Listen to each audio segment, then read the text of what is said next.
सोलापूर महानगरपालिका निवडणूक काळात हत्या झालेल्या मनसे पदाधिकारी बाळासाहेब सर्वदे यांच्या कुटुंबियाची मनसे नेते अमित ठाकरे यांनी आज सोमवारी भेट घेतली। सर्वदे कुटुंबियाच्या पाठीशी ठामपणे उभे असल्याचे सांगताना त्यांच्या मुलांच्या संपूर्ण शिक्षणाची जबाबदारी माझी असेल असेही अमित ठाकरे यांनी यावेळी सांगितले। सोलापूर महानगरपालिका काळात मनसे पदाधिकारी बाळासाहेब सर्वदे यांची राजकीय वैमनस्यातून हत्या झाली होती। भाजपच्या नगरसेविकेवर त्यांच्या हत्येचा संशय होता। त्यांना या प्रकरणात अटकही करण्यात आली होती। सर्वदे यांच्या हत्येनंतर राज्यभरातील मनसैनिकांनी या घटनेचा निषेध केला होता।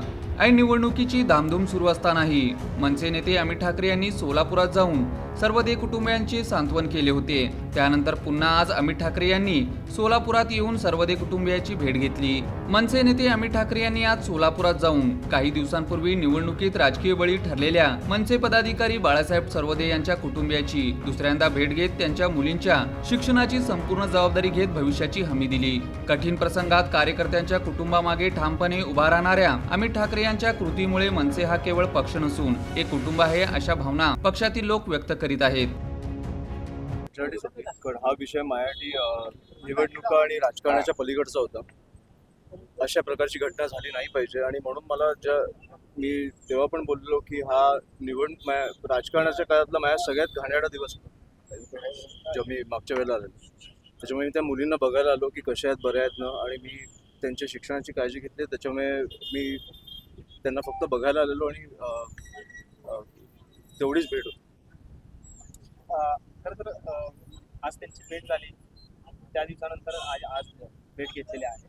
काय एकंदरीत त्यांच्या कुटुंबियांची मागणी आजही काय आहे? नाही, मला बरं वाटलं। ऑब्व्हियसली पण मुली हसतायत, ते ती गोष्ट विसरली नाही पाहिजे, पण ते विसरायचा प्रयत्न करतायत आणि मला वाटतं की असं कुठेतरी ते, कारण त्या काळात जेव्हा मी त्या मुलींना बघितलेलं तो खूप भीषण काळ होता आणि आता मला म्हणून मी त्यांना एकदा बघायला आलो की त्यांची काय परिस्थिती आहे, आता मुली कशा आहेत, एवढ्यासाठीच आलेलो मी। मला दुसरा कुठचाही उद्देश नाही। मुख्यमंत्र्यांची भेट देखील घेणार म्हणलं होतं, त्या विषयात काय बोलणं प्रयत्न झालेले तेव्हा, पण मुख्यमंत्री तेव्हा मला वाटतं निवडणुकीच्या काळात बिझी होते, त्याच्यामुळे भेट होऊ शकली नाही। आणि आता मला वाटतं की मीच जबाबदारी घेते, त्याच्यामुळे मला मुख्यमंत्र्यांवर पण ओझं टाकायचं नाही, त्यांच्यावर महाराष्ट्राचं ओझं आहे। मतलब दोषी जे आहेत त्यांना शिक्षा झाली पाहिजे, यासाठी काही मुख्यमंत्र्यांना भेटणार ह्याच्यासाठी मला वाटतं की आपण सगळ्यांनी प्रयत्न केले पाहिजेत, कारण जे दोषी आहेत ते जेलमध्ये जर राहून निवडून येऊ शकतात, तर मला वाटतं आपण कुठेतरी सगळीकडे कमी पडतो। ती जी बाई जेलमध्ये राहून जर निवडून येऊ शकते, तर मला वाटतं की आपण हे अख्ख्या सिस्टमचं फेलियर आहे।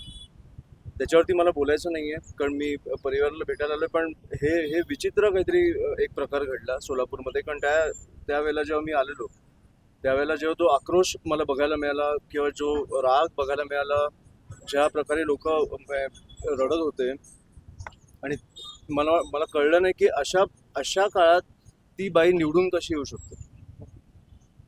त्या दिवशी म्हणून मी तुम्हाला बोललेलो की सोलापूरकर म्हणून पण आणि महाराष्ट्र म्हणून पण आपण कुठेतरी ह्याचा विचार केला पाहिजे की आपण कुठे कमी पडतो। ह्या लोकांना निवडून देत असू आपण, तर मग मला वाटत नाही की आपलं भविष्य काही हे। आज तर यामध्ये जवळपास 14 ते 15 आरोपी आहेत आणि पोलिसांचा जो फॉरेन्सिक रिपोर्ट आला, तर फिर्यादीनुसार ज्या पद्धतीने चटणी टाकून मारल्या असं फिर्यादीमध्ये नोंद होतं, मात्र फॉरेन्सिक रिपोर्टमध्ये पूर्णपणे नाकारण्यात आलेला आहे। कुठेतरी त्याचाच फायदा घेऊन हे आरोपी सुटू शकतील अशी परिस्थिती आहे। पक्ष म्हणून आपली काय एकंदरीत भूमिका असेल? पक्ष म्हणून माझी काही भूमिका नाही, मी आज माणूस म्हणून भेटायला आलो। मी आज ऑनेस्टली मी कुठच्याही पक्षाचे नेता असतील किंवा काय, अनेक मी ह्यावर खूप स्टोरीज ऐकल्यात की ह्या पक्षामध्ये झालं, त्यांच्या परिवारात झालं वगैरे। मी आज माणूस म्हणून भेटायला आलो। मला कुठच्या पक्षात काय होईल मला माहीत नाही, पण माणूस म्हणून ह्या परिवाराला न्याय मिळाला पाहिजे, जो ते निवडून आल्यावरच मला वाटतं कुठेतरी नाही मिळालं। आज जर ते खुनी म्हणून आत होते, तर मला वाटतं की त्यांची उमेदवारीच रद्द केली पाहिजे होती किंवा अशा प्रकारचं काहीतरी झालं पाहिजे होतं, पण ते निवडून आले। इकडेच आपल्या सिस्टमचं कुठेतरी फेलियर मला वाटतं। थोडासा वेगळा प्रश्न आहे। आज पार्थ पवारांनी राज ठाकरेंची भेट घेतलेली आहे। खरं तर अजितदादांचा जो मृत्यू झाला त्या पार्श्वभूमीवर ही भेट मांडली जाते। काय वाटतं राजसाहेब या अजितदादांच्या संपूर्ण प्रकरणावरती कशा पद्धतीनं स्टँड घेतील का? आता मी जाऊन भेटेन बोलेन त्याच्याशी. पण मी पुण्यात होतो, पुण्यावरनं मी सोलापूरला आलो. मला वाटतं आजच भेट झाली. मी घरी जाऊन माझ्या साहेबांशी बोलेन. मग त्याच्यावर काय बोलायचं मी सांगू शकेन, कारण मला माहित नाही भेटीत काय आलं. खरं तर मोहित कंबोज हे भाजपचे नेते आहेत आणि त्यांच्या मुलीच्या वाढदिवसाला काल राजसाहेब असतील किंवा साहेब असतील हे गेले होते. त्यावरून कुठेतरी आता काही लोकांमधून टीका होते, कारण हिंदीचा मुद्दा ज्यावेळेस आला त्यावेळेस मोहित कंबोज यांना विरोध केला होता मनसे असेल शिवसेनेनं.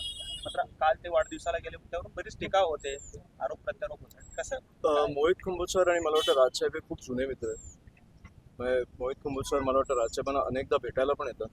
त्याच्यामुळे मला वाटतं की आपण राजकारण वेगळीकडे ठेवलं पाहिजे आणि आपलं मैत्रीचं नातं वेगळीकडे ठेवलं पाहिजे, जे आधी होतं, जे आता आपण का बंद केलं मला माहित नाही. आपण भूमिकेला विरोध करतो, आपण माणसाला विरोध नाही करत किंवा पक्षाला विरोध नाही करत, आपण भूमिकेला विरोध करतो ना. एक माणूस चुकीची भूमिका घेतली तर आपण चुकीचं बोलतो, चांगली भूमिका घेतली तर आपण चांगलं बोलतो. हा आपला स्टँड राहिलेला आहे. आणि मला वाटतं जे लोक बोलतात ना, जे विरोध करतायत, त्यांनी मला वाटतं की किती पक्ष बदललेत. मला वाटतं आधी सेनेत होते, मग काँग्रेसमध्ये गेले, मग स्वतःचा पक्ष काढला, मग भाजपमध्ये आले. त्याच्यामुळे त्या लोकांनी विचार केला पाहिजे की आपला बॉस शेवटी कोण आहे, आणि आपला बॉस हा तात्पुरता बॉस आहे. वेगळ्यांची सत्ता आल्यावर आपण तिकडे जाऊन त्यांना बॉस बोलणार. त्याच्यामुळे त्या लोकांनी विचार केला पाहिजे. आपण फक्त भगवा कुर्ता घालून मला वाटत नाही आपण हिंदू होतो. तर हिंदू हे आपल्या